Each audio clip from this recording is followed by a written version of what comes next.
20th century boys the greatest scifi manga of all time. जिस manga को world की top 10 मांगास में गिना जाता है, जिसे खुद मॉन्स्टर एंड प्लूटो के राइटर द ग्रेटेस्ट मांगा का एवन नाओकी उरासावा के द्वारा लिखा गया था। और ये मांगा इतनी ज्यादा कमाल की इसलिए है बिकॉज इसमें तुम्हें friendship, murder mystery, dark fantasy, manipulation, suspense, horror और इंटेलिजेंस जैसी चीजें अपने पीक लेवल पर देखने को मिलती है, बिल्कुल एक रोलर कोस्टर राइड की तरह। और गाइस, इस मांगा में तुम्हें पूरी एनिमे हिस्ट्री का सेकंड बिगेस्ट मैनिपुलेटर फ्रेंड देखने को मिलता है, जो कि इस मांगा में क्या क्या कांड करता है ये देखकर तुम्हारा खोपड़ा खराब हो जाएगा। एंड गाइस, मैं तुमसे झूठ नहीं बोलूंगा, ये वीडियो तुम में से काफी सारे लोगों को बोरिंग लग सकती है बिकॉज ये मांगा अपने इनिशियल चैप्टर्स में बेस डेवलप करती है, तुम्हारे सामने नए कैरेक्टर्स को रखती है, तुम्हें उनकी लाइफ के बारे में बताती है एंड एक स्टोरी बिल्ड करती है। इसलिए तुम्हें स्टार्टिंग में ये बोरिंग लग सकती है, but believe me guys, 20th century's boys एक मास्टरपीस मांगा है और तुम्हें इसे एक मौका देना चाहिए। तो चलो यार, तुम्हें एक फन फैक्ट बताता हूँ। ये मांगा उज़ुमाकी से 1000 टाइम्स बेटर है स्टोरी टेलिंग के मामले में। तो तुम ये अंदाजा लगा सकते हो कि तुम क्या मिस करने वाले हो।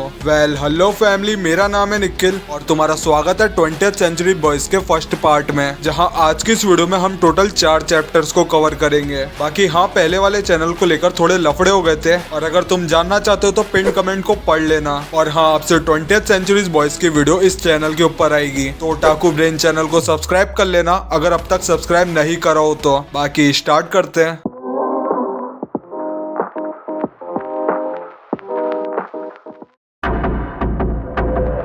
Chapter 1, friend.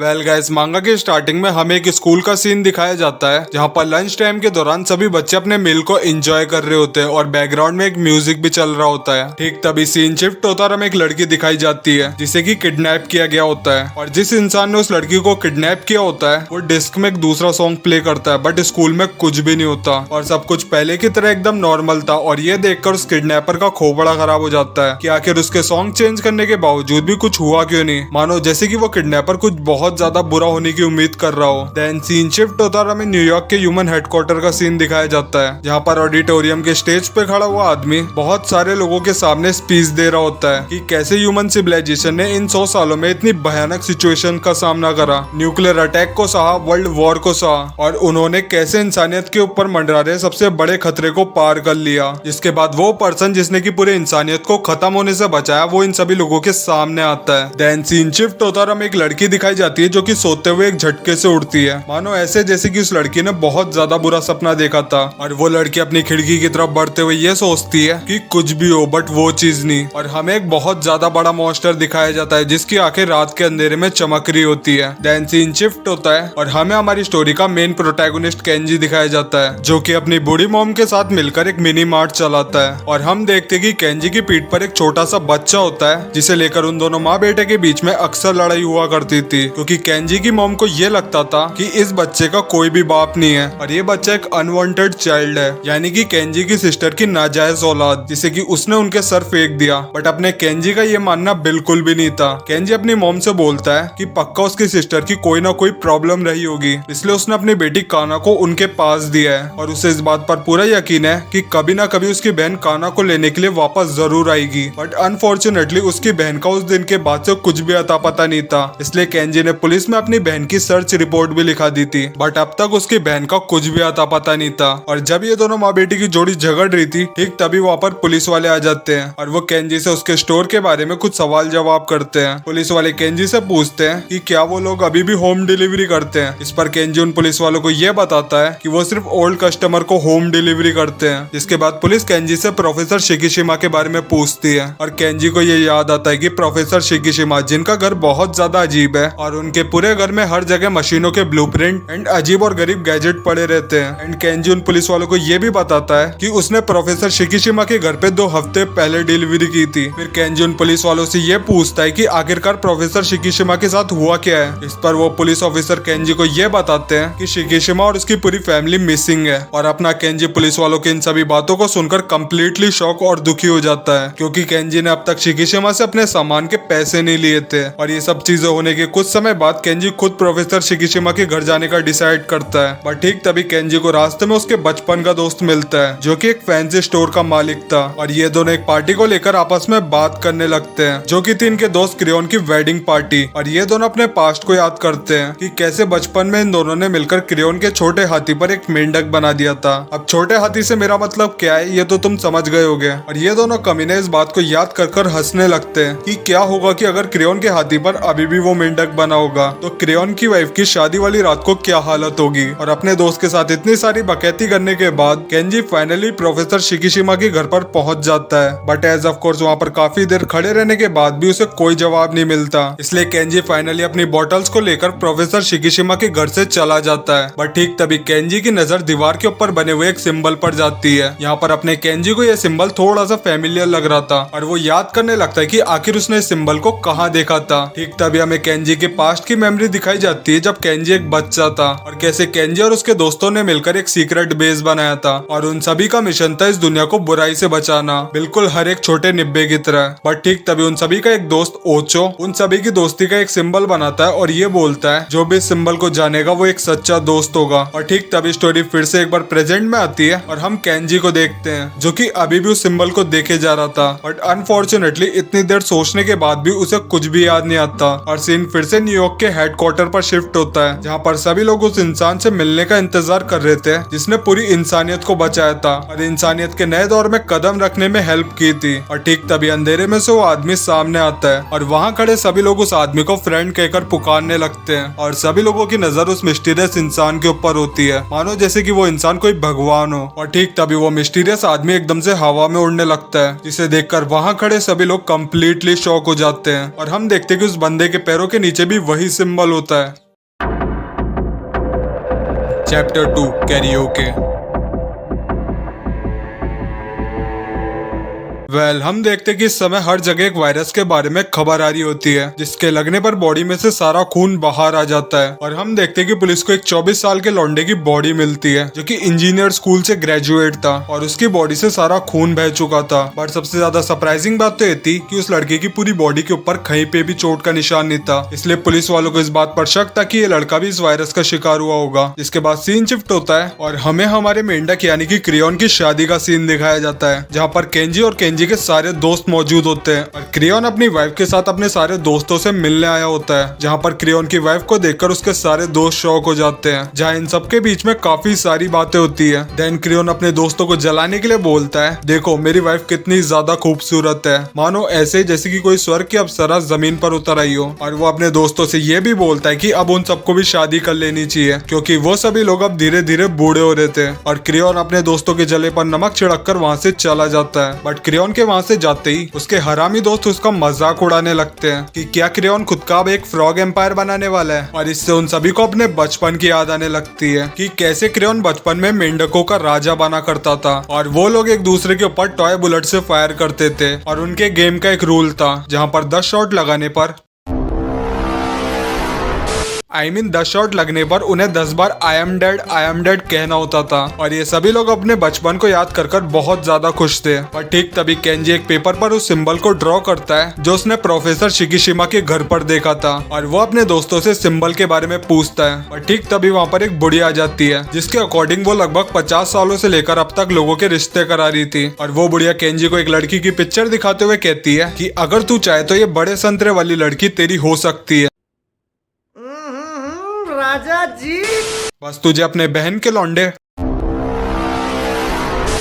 अपने बहन के लड़के का कुछ करना होगा। बट अपना केंजी गुस्से में उस बुढ़िया से बोलता है कि आखिर उससे किसने कहा उसकी शादी कराने को। इस पर वो बुढ़िया केंजी से बोलती है एक बार फिर से सोच लो केंजी, तुम इतने बड़े संतरे खो दोगे। बट इस बार अपना सिग्मा लौंडा बोलता है कि दुनिया में बहुत सारे बड़े बड़े संतरे और तरबूज हैं बट उसके पास सिर्फ एक ही कान है। और गाइस इस सीन में तो केंजी ने मेरा सच में दिल जीत लिया यार। जिसके बाद सीन शिफ्ट होता और हमें केंजी के स्टोर का सीन दिखाया जाता है जहाँ पर एक लेडी काना को खिला रही होती है। यहाँ वो लेडी केंजी की मोम से बोलती बोलती है कि अब केंजी को शादी कर लेनी चाहिए। इस पर केंजी की मॉम उस लेडी से बोलती कि उसे अब इन सब चीजों से कोई फर्क नहीं पड़ता, because at the end Kenji अपनी बूढ़ी माँ को अकेला छोड़ देगा। और गाइस अब बेसिकली ये लेडी काना के साथ एक गेम खेल रही होती है, जिस गेम में सामने वाला पर्सन अपने हाथों में कुछ ऑब्जेक्ट छुपा लेता है एंड वो पर्सन अपने सामने वाले बंदे को उस ऑब्जेक्ट को गैस करने के लिए बोलता है कि वो ऑब्जेक्ट आखिर दोनों में से किस हाथ के अंदर है। और गाइस इस गेम के दौरान अपनी छोटी काना ने 10 के 10 बार वो ऑब्जेक्ट किस हाथों में वो एकदम सही गैस किया होता है। और ये देखकर वो लेडी कंप्लीटली शॉक हो जाती है। जिसके बाद सीन शिफ्ट होता और हमें फ्रेंड दिखाया जाता है, जहाँ फ्रेंड अपने सामने बैठे आदमी से बोलता है कि अब वो मर चुका है, जिससे कि ऑब्वियसली उस आदमी को कुछ भी समझ में नहीं आता। यहाँ फ्रेंड अपने सामने बैठे आदमी से अपनी आंखें बंद कर 10 बार आई एम डेड बोलने के लिए बोलता है। इसके बाद फ्रेंड उस आदमी से बोलता है कि अब उसे क्या दिखाई दे रहा है। और यहाँ वो आदमी फ्रेंड से बोलता है कि उसे आसमान में एक रोशनी दिखाई दे रही होती है। और इन सब चीजों के बाद में सीन शिफ्ट होता और हमें 2 पुलिस वाले दिखाए जाते हैं, जहाँ पर ये दोनों एक दूसरे के केस के बारे में बात कर रहे होते हैं। जहाँ हमें इस अंकल का नाम चाओ सान बताया जाता है, जो कि प्रोफेसर शिकिशिमा के केस के ऊपर काम कर रहा होता है। वहीं दूसरी तरफ हमें इस यंग पुलिस वाले का नाम यामा सान बताया जाता है, जो कि उसी कॉलेज स्टूडेंट के केस के ऊपर काम कर रहा था, जिसकी बॉडी से सारा खून बह गया था। बट यहाँ पर यामा सान चाओ सान को ये बताता है कि जो 24 साल का कॉलेज स्टूडेंट उस वायरस की वजह से मारा था, वो प्रोफेसर शिकिशिमा का स्टूडेंट था और वो दोनों सेम स्कूल में भी थे। इसलिए यामा सान को ये लग रहा होता है कि ये दोनों केस हो ना हो आपस में जुड़े हुए हैं। वहीं दूसरी तरफ सीन शिफ्ट होता और हम केंजी और उसके दोस्तों को देखते हैं, जो कि क्रेयॉन की शादी के बाद कैरियोके गाने के लिए आए होते हैं। यहाँ पर केंजी के सारे दोस्त केंजी को कैरियोके गाने के लिए चीयर कर रहे होते हैं। और वही हम दूसरी तरफ केंजी को देखते हैं, जिसे कि ये याद आता है कि उसने ये कसम खाई थी कि वो फिर कभी भी गाना नहीं गाएगा। बट फिर भी केंजी गाना गाने लगता है खुद से, ये कहते हुए मैं ठीक हूँ, I am fine. Chapter 3 the boy who brought the guitar. हम केंजी के पास का सीन देखते हैं, जब बचपन में केंजी ने पहली बार एक इंग्लिश एल्बम के ऊपर जंपिंग जैक सॉन्ग को सुना होता है। और अपना केंजी इस बात को सुनकर कंप्लीटली शॉक हो जाता है कि अमेरिका में सॉन्ग को सुनने के लिए 5 लाख लोग एक साथ इकट्ठा हुए थे। और तभी से केंजी का भी ये सपना था कि वो भी बहुत सारे लोगों के सामने परफॉर्म करे। बट तभी केंजी के स्कूल में केंजी को इस तरीके से देखकर केंजी की क्लास की एक लड़की यामागुची केंजी का मजाक उड़ाती है और इवन उस पर हंसती भी है, जिससे कि अपने लौंडे का ईगो हर्ट हो जाता है। एंड केंजी अपनी मॉम के पास जाकर वो गिटार मांगता है, बट ऑब्वियसली यार केंजी की मॉम उसे मना कर देती है। जिसके बाद केंजी कई महीनों तक पैसे जमा कर 4000 येन का एक गिटार खरीदता है। एंड गेस व्हाट गाइस, फिर से अपने केंजी की मुलाकात यामागिशी से हो जाती है। एंड स्टार्टिंग में तो अपना केंजी यामागुची के सामने बहुत ज्यादा शो ऑफ करता है, बट जब यामागिची केंजी को रोलिंग स्टोन सॉन्ग प्ले करने के लिए बोलती है, जो कि बहुत ज्यादा बेसिक सॉन्ग है, तो अपना केंजी बहुत ज्यादा परेशान हो जाता है। बिकॉज अपने केंजी को तो ये लग रहा होता है कि यामागिशी को सॉन्ग्स के बारे में जीरो नॉलेज है, लेकिन unfortunately Yamagishi is a pro.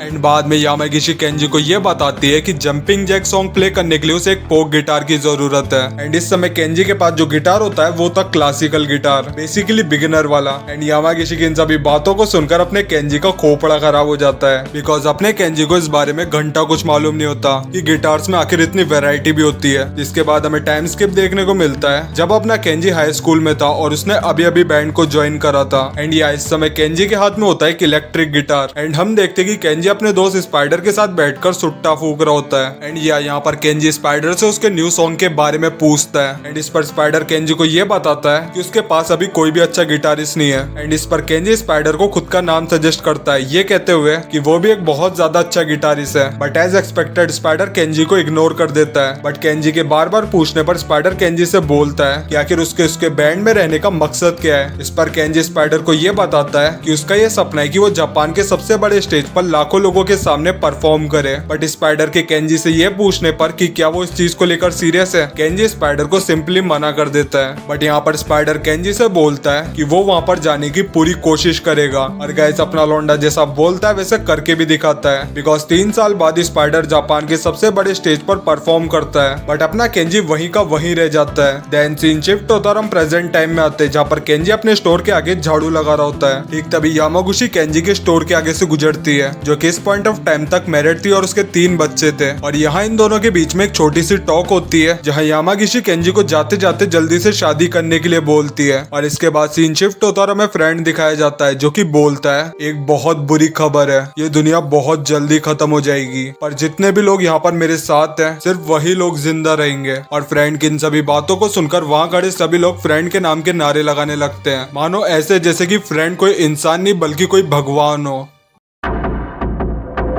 Chapter 4 स्नॉट्रैक।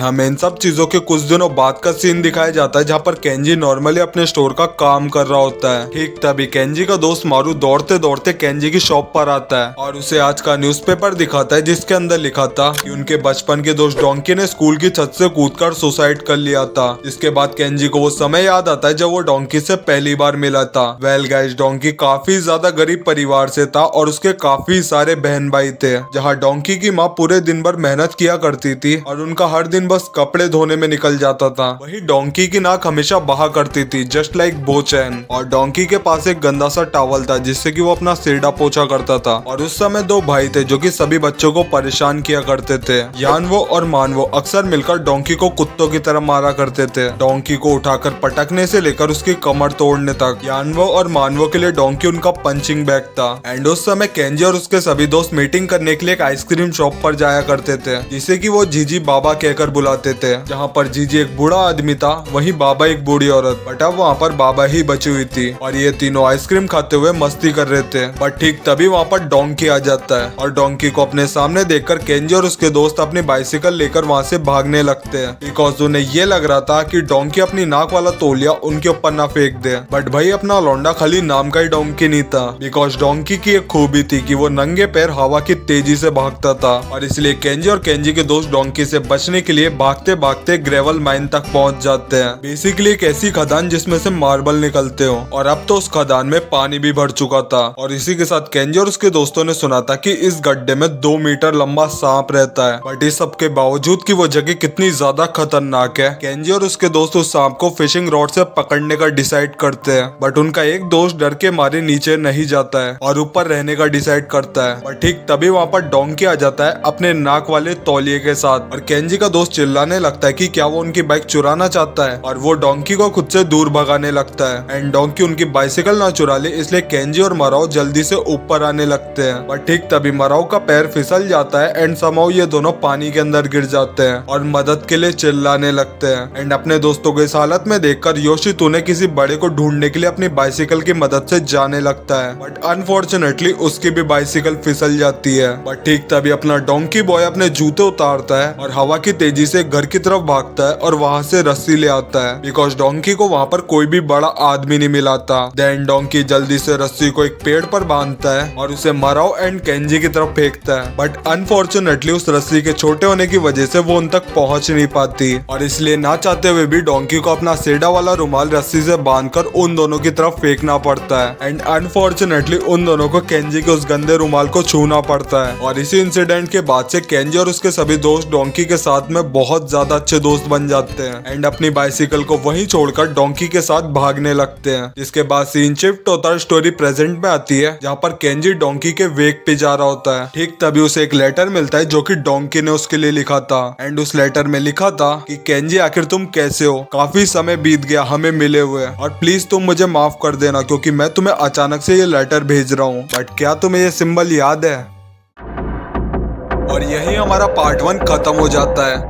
और अब डोंकी केंजी को सिंबल के बारे में क्या बताने वाला था ये तुम्हें पता लगेगा इसके पार्ट 2 में। बट बिलीव मी गाइस, इसके आगे की मिस्ट्री बहुत ज्यादा कॉम्प्लेक्स होने वाली है। सो या अगर तुम्हें इसका पार्ट 2 चाहिए तो इस वीडियो के ऊपर 100 लाइक का टारगेट है। तुम जितनी जल्दी इस टारगेट को कंप्लीट करोगे मैं उतनी जल्दी इसके पार्ट 2 को अपलोड कर दूंगा। बाकी भाइयों, अगर अब तक चैनल को सब्सक्राइब नहीं करा है तो जल्दी से जाके चैनल को सब्सक्राइब कर लेना। बाकी आज के लिए बस करते हैं यारो, अरिगातो।